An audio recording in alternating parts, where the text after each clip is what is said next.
এই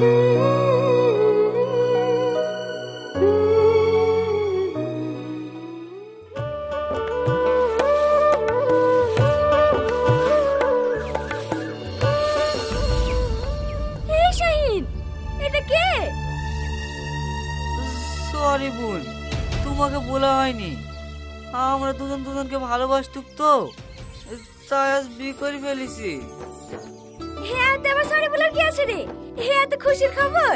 সারাদিন বাড়িতে একা একা বোর হতে হয়। আমার ভাবিকে খুব পছন্দ হয়েছে। তোমার নাম কি ভাবি? সালমা। আমি কি বোকা দেখো দিনি, তোমাদের সাথে গল্প করতে লেগেছি। দাঁড়াও ভাবি, দাঁড়াও, তোমাদের